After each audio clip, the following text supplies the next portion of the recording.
Hi friends, welcome to my channel. ಇವತ್ತು ಬೆಳಗ್ಗೆಯಿಂದ ಸಂಜೆವರೆಗೂ ನನ್ನ ರೋಟೀನ್ನ ತೋರಿಸ್ಬೇಕು ಅಂದ್ಕೊಂಡಿದ್ದೀನಿ. ಸೊ ಬೆಳಗ್ಗೆ ತಿಂಡಿಗೆ ಸಿಂಪಲ್ಲಾಗಿ ಉಪ್ಪಿಟ್ಟು ಮಾಡ್ಕೊಳ್ಳೋಣ ಅಂತ ಮಾಡ್ಕೊತಾ ಇದ್ದೀನಿ. ನೈಟೇ ನಾನು ಎಲ್ಲ ಕ್ಲೀನ್ ಮಾಡಿ ಇಟ್ಟಿರ್ತೀನಿ. ಸೊ ಬೆಳಗ್ಗೆ ಬಂದಿದ್ದೆ ತಿಂಡಿ ಮಾಡ್ಕೋಬೋದು ಅಂತ. ಅದನ್ನು ಮಾತ್ರ ಮಿಸ್ ಮಾಡಲ್ಲ ನಾನು. ಸೊ ಹಾಗೆ ಒಂದು ಟ್ರಸ್ಟ್ಗೆ ಹೋಗಿ ಬರ್ಡೇ ಮಾಡಿರೋ ಅಂಥ ವಿಡಿಯೋನ ಅಪ್ಲೋಡ್ ಮಾಡಿದ್ದೆ. ಸೊ ನೀವು ಅದನ್ನ ನೋಡಿ ಒಳ್ಳೊಳ್ಳೆ ರೆಸ್ಪಾನ್ಸ್, ಒಳ್ಳೊಳ್ಳೆ ಕಮೆಂಟ್ಸ್ ಮಾಡಿದ್ರಿ. ನನಗೆ ಅದನ್ನ ಓದಿ ತುಂಬಾ ಖುಷಿ ಆಯಿತು. ಸೊ ಈ ವಿಡಿಯೋದಲ್ಲಿ ಅದನ್ನ ಹಂಚ್ಕೋಬೇಕಂತ ಅಂದ್ಕೊಂಡೆ. ಅದನ್ನ ನಾನೇನು ತೋರಿಸ್ಬೇಕು ಅಂತ ತೋರಿಸ್ಲಿಲ್ಲ. ಎಲ್ಲ ವರ್ಷನೂ ಮಾಡ್ತಾ ಇದ್ವಿ, ಬಟ್ ಈ ವರ್ಷ ನನಗೆ ಒಂದು ಅವಕಾಶ ಸಿಕ್ತು ನಿಮ್ಮ ಹತ್ರ ಎಲ್ಲ ಶೇರ್ ಮಾಡೋದಕ್ಕೆ. ನಮ್ಮ ಪಾಪುದು ಬರ್ಡೇ ಸೆಲೆಬ್ರೇಟ್ ಮಾಡಿದ್ದು. ಸೊ ನಿಮಗೂ ಆ ವಿಡಿಯೋ ನೋಡಿ ತುಂಬ ಖುಷಿ ಆಗಿದೆ ಅಂತ ನನಗೆ ಅನ್ನಿಸ್ತು. ನನಗೂ ತುಂಬ ಖುಷಿಯಾಗಿದೆ ನಿಮ್ಮ ಕಮೆಂಟ್ಸ್ ಎಲ್ಲ ಓದಿ. ಇವಾಗ ನಾನು ಆಂಧ್ರ ಶೈಲಿ ನುಗ್ಗೆಕಾಯಿ ಸಾಂಬಾರನ್ನ ಈ ವಿಡಿಯೋದಲ್ಲೇ ನಿಮಗೂ ಶೇರ್ ಮಾಡೋಣ ಆಗಿರೋದ್ರಿಂದ ಮಾವಿನಕಾಯಿನ ಬಳಸಿ ನಾವು ನುಗ್ಗೆಕಾಯಿ ಸಾಂಬಾರನ್ನ ಮಾಡ್ತೀವಿ. ಏನೂ ಇಲ್ಲ, ಮಾವಿನಕಾಯಿ ಹಾಕೋದ್ರಿಂದ ನಾವು ಹುಣಸೆನ್ನ ಕಮ್ಮಿ ಯೂಸ್ ಮಾಡಬೇಕಾಗತ್ತೆ ಅಷ್ಟೇ, ಮಾವಿನಕಾಯಲ್ಲೇ. ಸೊ ಅದಕ್ಕೆ ನಾವು ಸ್ವಲ್ಪ ಹುಣಸೆನ್ ಪ್ರಮಾಣನ ಕಮ್ಮಿ ಮಾಡಿ ಸಾಂಬಾರನ್ನ ಮಾಡ್ಬೋದು. ತುಂಬ ಜನಕ್ಕೆ ಇಷ್ಟ ಆಗುತ್ತೆ ಆಂಧ್ರ ಶೈಲಿ ಸಾಂಬಾರು ಅಂತ. ಇವತ್ತು ನಾನು ನಮ್ಮನೇಲಿ ಹೇಗೆ ಮಾಡ್ತೀನಿ ಅಂತ ಈ ವಿಡಿಯೋದಲ್ಲಿ ನಿಮಗೆ ಶೇರ್ ಮಾಡ್ತೀನಿ. ಸೊ ಇಷ್ಟ ಆದರೆ ಕಮೆಂಟ್ ಮಾಡಿ, ಮತ್ತು ನೀವು ಟ್ರೈ ಮಾಡಿದರೆ ನಿಮ್ಗೆ ಹೇಗೆ ಬಂತು ಅನ್ನೋದನ್ನು ನನಗೆ ಕಮೆಂಟ್ ಮಾಡಿ. ಓಕೆ, ಬನ್ನಿ ಹೋಗೋಣ.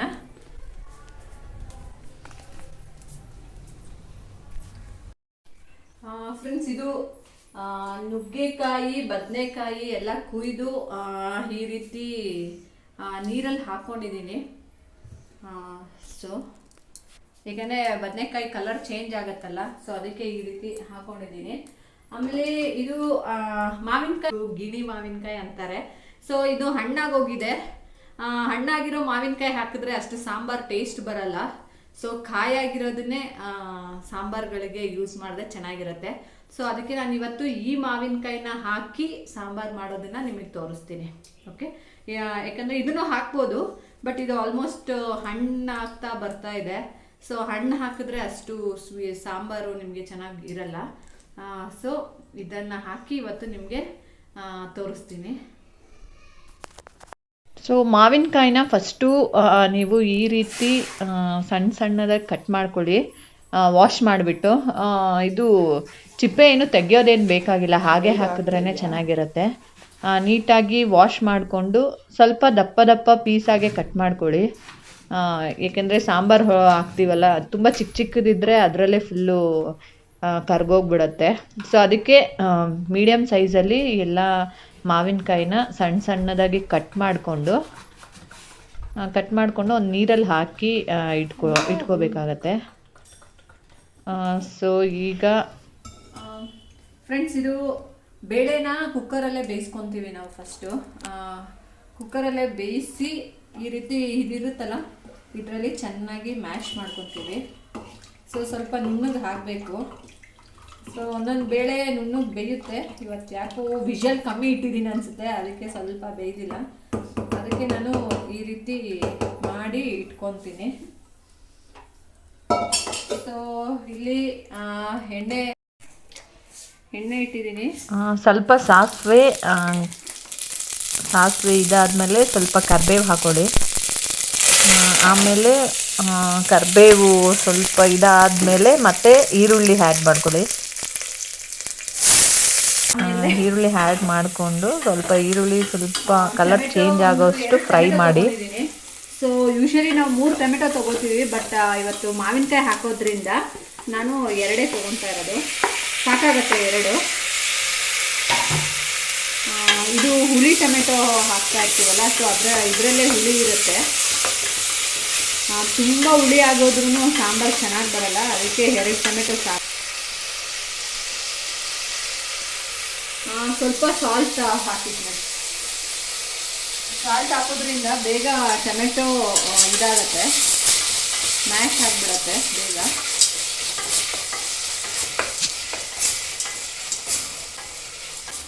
ಇದು ಒಬ್ಬೊಬ್ಬರು ಬೇಳೆಯಲ್ಲೇ ಟೊಮೆಟೊ ಹಾಕ್ತಾರೆ, ಹಾಗೂ ಹಾಕ್ಬೋದು.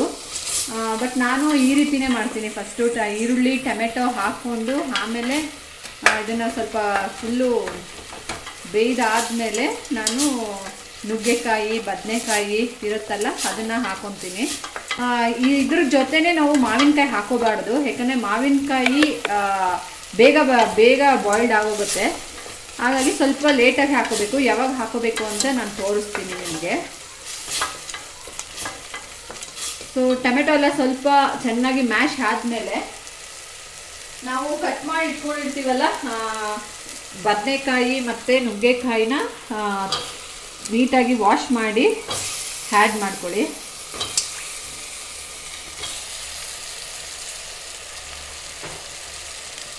ಆ್ಯಡ್ ಮಾಡಿಕೊಂಡು ಸ್ವಲ್ಪ ಚೆನ್ನಾಗಿ ಎಲ್ಲ ಮಿಕ್ಸ್ ಆಗೋ ಥರ ಮಾಡ್ಕೋಬೇಕು. ಇದರಲ್ಲಿ ನುಗ್ಗೆಕಾಯಿ ಸ್ವಲ್ಪ ಲೇಟಾಗಿ ಬೇಯುತ್ತಲ್ಲ, ಹಾಗಾಗಿ ಇದರಲ್ಲೇ ಸ್ವಲ್ಪ ಎಣ್ಣೆಯಲ್ಲೇ ಚೆನ್ನಾಗಿ ಬೇಯಿಸ್ಕೋಬೇಕಾಗತ್ತೆ.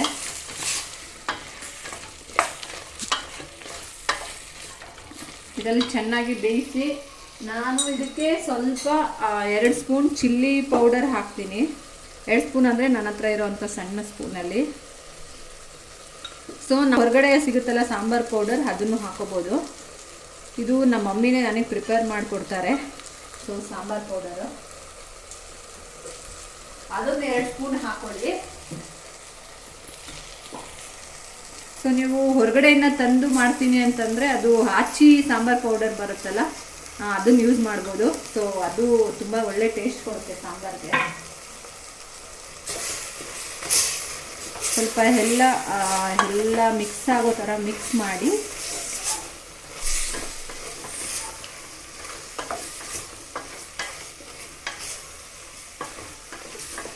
ಚೆನ್ನಾಗಿ ಬಾಯ್ಲ್ಡ್ ಆಗಬೇಕಿದು. ಸ್ಮೆಲ್ ಬರ್ತಾ ಇರುತ್ತೆ. ನುಗ್ಗೆಕಾಯಿ ಹಾಕಿ ಈ ಥರ ಮಾಡ್ತೀವಲ್ಲ, ನುಗ್ಗೆಕಾಯಿ ಸ್ಮೆಲ್ ಚೆನ್ನಾಗಿ ಬರ್ತಾ ಇರುತ್ತೆ. ಸೊ ಅಷ್ಟು ರೋಸ್ಟ್ ಮಾಡ್ಕೊಳ್ಳಿ. ರೋಸ್ಟ್ ಮಾಡಿಕೊಂಡು ಸ್ವಲ್ಪ ಬೇಳೆ ಬೇಯ್ದಿರೋವಂಥ ನೀರಿರುತ್ತಲ್ಲ, ಆ ನೀರನ್ನ ಸ್ವಲ್ಪ